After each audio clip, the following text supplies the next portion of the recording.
Hello दोस्तों, स्वागत है आपका आपके YouTube चैनल जीएस बाय नंदन कुमार में। दोस्तों मैं हूं नंदन कुमार। और दोस्तों पिछली क्लास में हम लोगों ने चर्चा किया था ब्रह्म समाज के बारे में और उसका संस्थापक कौन थे, राजा राम मोहन राय। और उनकी जो रचना है उनका ट्रिक देखे थे। आइए दोस्तों, मैं आज फिर एक ट्रिक आपके लिए लेके आया हूं। और यह क्या है, दयानंद सरस्वती की प्रमुख रचना। क्या है दोस्तों, दयानंद सरस्वती की प्रमुख रचना। और यह दयानंद सरस्वती एग्जाम के पॉइंट ऑफ व्यू से क्या है दोस्तों, महत्वपूर्ण है। इसको बार बार पूछा जाता है इसकी रचना के बारे में। और इन्होंने जो स्थापना की है, जैसे आर्य समाज की स्थापना की है, इन सब के बारे में और इनका जो है रचना के बारे में खूब पूछा जाता है। तो दोस्तों मैंने देखिए ट्रिक क्या दिया है आपको, सत्यार्थ पाखंड है ऋग्वेद मत का। अब देखिए दोस्तों, यह हाय जो है हाय साइलेंट है, उसके बाद का भी साइलेंट है। दोस्तों मैं जो भी आपको ट्रिक दे रहा हूँ उसमें कुछ ना कुछ साइलेंट रह जाता है और इसका मतलब कुछ नहीं होता है, इसलिए मैं देता हूं ताकि आपको याद करने में आसानी हो। आप और यह जब हाय और या देखिए का लगा दिया हूं तो क्या होता है कि यह एक संपूर्ण सेंटेंस बन जाता है, कंप्लीट सेंटेंस बन जाता है, जो कुछ मीनिंग देता है और आपको यह अच्छी तरह से याद हो जाता है। अब नहीं देंगे सत्यार्थ पाखंड ऋग्वेद मत, अच्छा नहीं लगेगा, याद नहीं होगा। वही देखिए सत्यार्थ पाखंड है ऋग्वेद मत का, तो यह अच्छा लगता है और याद भी होता है। तो देखिए दोस्तों, इसको जरा समझिए। सत्यार्थ एक नाम है, पाखंड क्या होता है, जैसे साधु को देखते हैं, कोई साधु है तो वह उसको क्या कहते हैं कि यह पाखंडी है।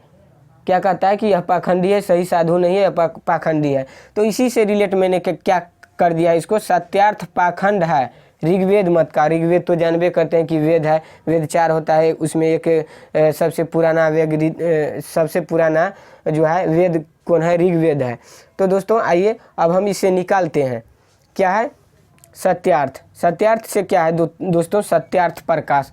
और इसको किस भाषा में लिखा गया दोस्तों, संस्कृत भाषा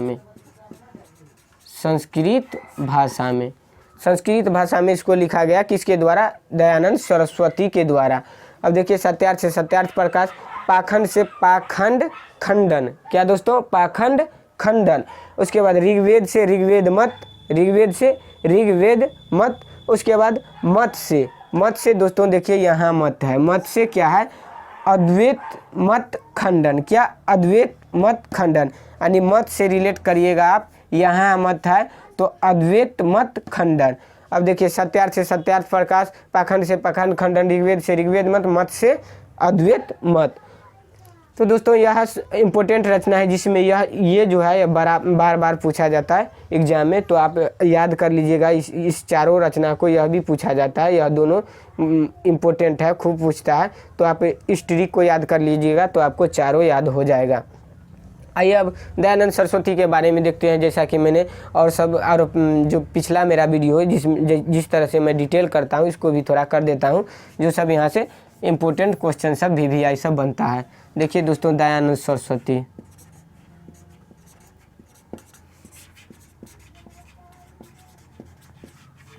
अब दयानंद सरस्वती के बारे में जानते हैं। इसका जन्म कब हुआ था दोस्तों, तो 1824 ईस्वी में। कब हुआ था, 1824 ईस्वी में दयानंद सरस्वती का जन्म हुआ था। 1824 ईस्वी में इसका क्या हुआ था, जन्म हुआ था। कहाँ हुआ था दोस्तों, तो गुजरात। कहाँ हुआ था दोस्तों, तो गुजरात में हुआ था। कब हुआ था, 1824 में गुजरात में, और गुजरात के मोरबी में। कहाँ, या लिख लीजिए, यहाँ लिख देते हैं, मैं लिख देता हूँ मोरबी, गुजरात के मोरबी में हुआ था। और इसका बचपन का नाम से भी क्वेश्चन पूछता है दोस्तों, तो इनका बचपन का नाम क्या है, तो मूल शंकर। इनका बचपन का नाम क्या है, मूल शंकर। जैसे हर एक आदमी का 2 नाम होता है, एक निकनेम होता है, उसी तरह इसका बचपन का नाम क्या है, मूल शंकर। अब आइए दोस्तों, इन्होंने किस समाज की स्थापना की। जैसे मैंने राजा राम मोहन राय के बारे में बताया था कि उन्होंने ब्रह्म समाज की स्थापना की, इन्होंने आर्य समाज की स्थापना की। आर्य समाज की स्थापना की। कब की दोस्तों? तो 1875 ईस्वी में। कब?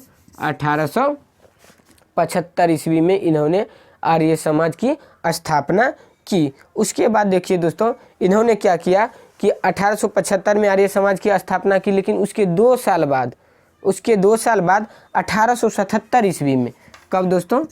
1877 ईस्वी में इसी का एक शाखा, अब देखिए दोस्तों यहाँ इसको मैं लिख देता हूँ, यह बम्बई में किया था। बम्बई कहाँ किया था? बम्बई में।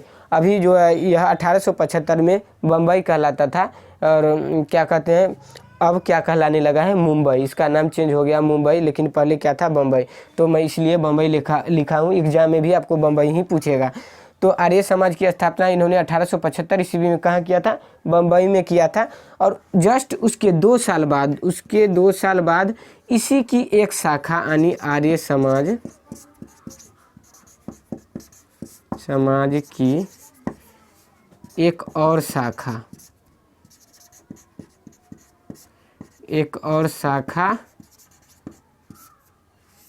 शाखा की स्थापना कहाँ किए? तो लाहौर में। कहाँ दोस्तों? लाहौर। यह लाहौर वर्तमान में कहाँ है दोस्तों? पाकिस्तान में। तो मैं यहाँ पाक लिख देता हूँ, पाकिस्तान में है। अभी वर्तमान में कहाँ है? पाकिस्तान में। उस समय भारत में ही था जब 1947 में देश आज़ाद हुआ और भारत पाकिस्तान इंडिया का क्या हुआ? विभाजन हो गया। तो भारत एक अलग हो गया, पाकिस्तान अलग हो गया, और यह जो है लाहौर में चला गया। लाहौर यह पाकिस्तान में चला गया। तो 1877 ईस्वी में इन्होंने क्या किए कि एक शाखा, इसी आर्य समाज की एक शाखा इन्होंने लाहौर ले गया। उसके बाद देखिए दोस्तों, यह आर्य समाज की स्थापना एक शुद्धि आंदोलन के रूप में किया गया। किस आंदोलन के रूप में? एक शुद्धि आंदोलन के रूप में। किस आंदोलन के रूप में दोस्तों? एक शुद्धि समाज के रूप में, आंदोलन के रूप में। किस लिए दोस्तों? ताकि जो लोग क्या करते थे, धर्म अपना परिवर्तन कर लेते थे, और जैसे मुस्लिम हुआ, सिख हुआ, यह क्या करते थे कि हिंदू क्या करते थे, अपना धर्म बदल के, मुस्लिम या सिख या मुस्लिम भी अपना धर्म बदल के, और सब जो भी है तो वह अपना धर्म बदल लेते थे।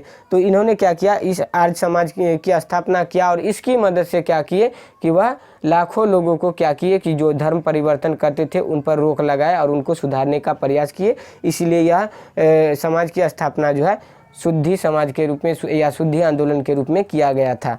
अब आइए दोस्तों, अब इसके बारे में इन्होंने नारा क्या दिया दोस्तों? दयानंद सरस्वती ने नारा दिया था।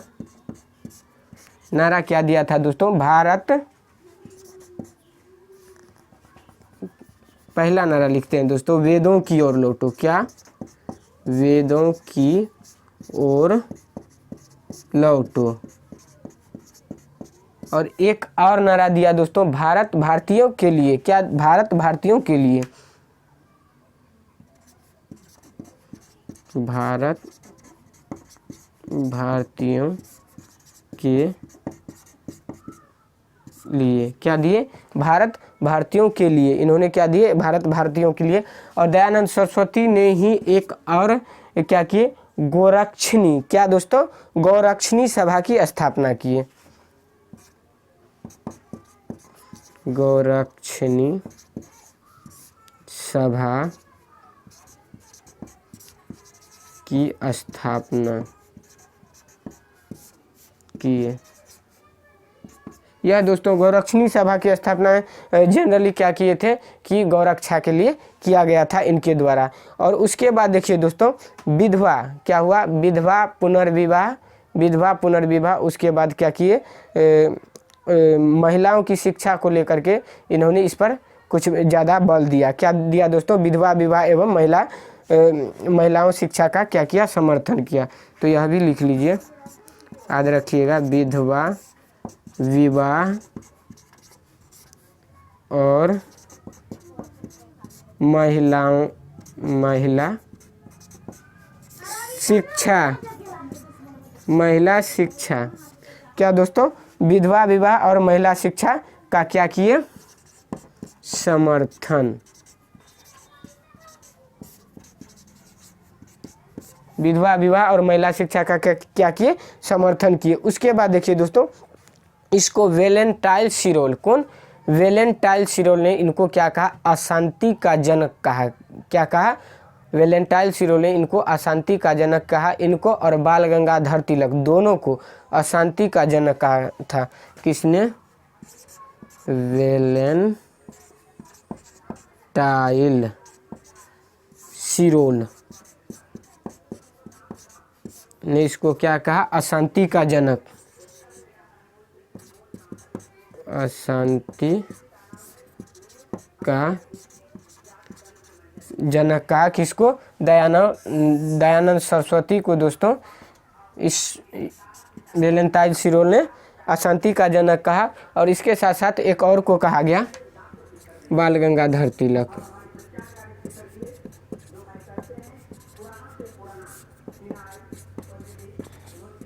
जनरली स्टूडेंट क्या करता है, इसको याद रखता है कि वेलेंटाइन सिरोल ने बाल गंगाधर तिलक को अशांति का जनक कहा गया, अशांति का जनक कहा था। लेकिन अशांति का जनक वेलेंटाइन सिरोल ने दयानंद सरस्वती को भी कहा था। किसको, दयानंद सरस्वती को भी कहा था। अब देखिए दोस्तों, इनके दो शिष्य हुए।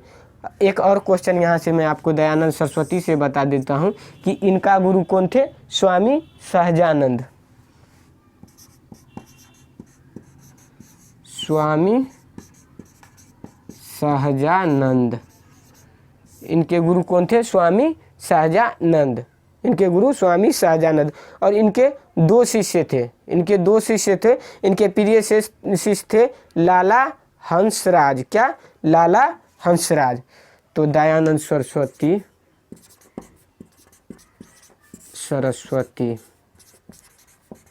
इनके कितने शिष्य, दो शिष्य। पहला कौन थे, लाला हंसराज। और यही लाला हंसराज 1886 ईस्वी में, कब दोस्तों, 1886 ईस्वी में DAV स्कूल की स्थापना की। क्या, DAV स्कूल, DAV स्कूल। क्या दोस्तों, DAV स्कूल की स्थापना किए। इसका मतलब देखिए दोस्तों, दयानंद एंग्लो वैदिक स्कूल, दयानंद एंग्लो वैदिक स्कूल। तो क्या था इसका नाम, DAV का फुल नेम, DAV स्कूल का दयानंद एंग्लो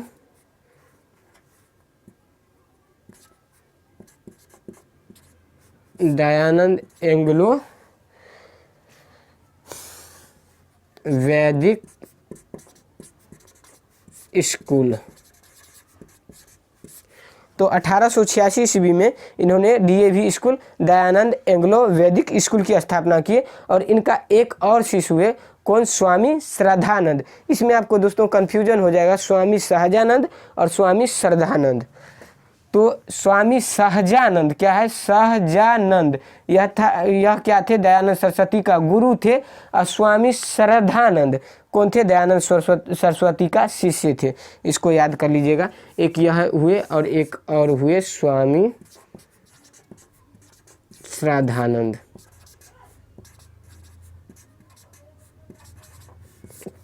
अब मैं इसको थोड़ा ट्रिक बता देता हूँ याद करने का। स्वामी सहजानंद यानी स्वामी सहजानंद दयानंद सरस्वती को क्या किए, सहज बनाए। अब गुरु ही ना कोई शिष्य को सहज बना सकता है, इसीलिए इनके गुरु का नाम सहजानंद, सहजा से सहज याद कर लीजिएगा। यानी अपने शिष्य को क्या किए, सहजानंद ने सहज बनाए दयानंद सरस्वती को, और इन्होंने आर्य समाज की स्थापना कर दिया। लेकिन दोस्तों यहाँ श्रद्धानंद, अब इसका दयानंद सरस्वती का शिष्य था श्रद्धानंद, इसीलिए गुरु के प्रति क्या होगा, इसका यह गुरु होंगे तो यहाँ जो है यह श्रद्धानंद दयानंद सरस्वती के प्रति यह श्रद्धा रखेगा। चूँकि यह इसका चेला है, अपने गुरु को आदर करेगा और उसके प्रति श्रद्धा रखेगा, इसीलिए इसका चेला हो गया श्रद्धानंद। और अपने शिष्य को जो सहज बनाएगा तो वह हो गया गुरु। शिष्य को सहज बनाने वाला कौन होता है, गुरु। तो वही हो गया यह इनका गुरु हो गया, और इनके प्रति जो दयानंद सरस्वती के प्रति जो श्रद्धा रखेगा वह होगा श्रद्धानंद, यानी इनका चेला, चेला ही श्रद्धा रखेगा, और जो दयानंद सरस्वती को सहज बनाएगा वह उनका गुरु हो जाएगा सहजानंद। तो दोस्तों यह डेटा है और आप इसको क्या कर लीजिएगा, याद कर लीजिएगा। लेकिन यह स्वामी श्रद्धानंद ने क्या किए, गुरुकुल कांगड़ा की स्थापना किए। क्या, गुरुकुल कांगड़ा।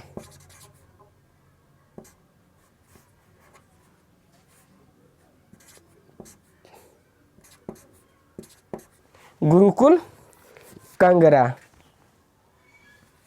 कांगड़ी था दोस्तों। गुरुकुल कांगड़ी की स्थापना किए कब, 1902 ईस्वी में। कब दोस्तों, 1902 ईस्वी में इन्होंने स्वामी श्रद्धानंद ने गुरुकुल कांगड़ी की स्थापना किया, और इसके द्वारा संस्कृत भाषा पर बल दिया गया।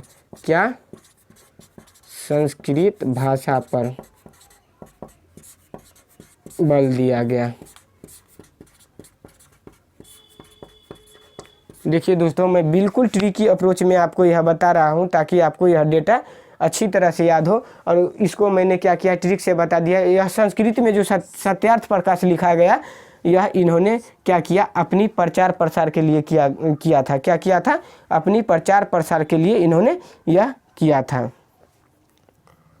यानी यह जो स्वामी दयानंद सरस्वती ने जो आर्य समाज की स्थापना किए, तो वह इनके प्रचार के लिए किए। तो इसे याद कर लीजिएगा।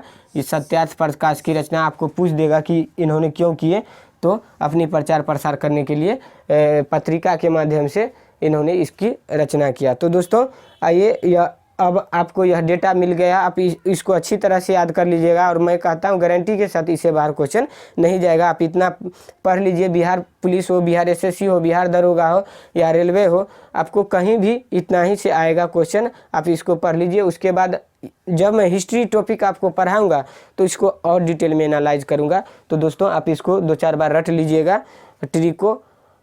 तो दोस्तों अब देखेंगे हम लोग अगला ट्रिक अगली क्लास में। तब तक के लिए थैंक यू, गुड लक।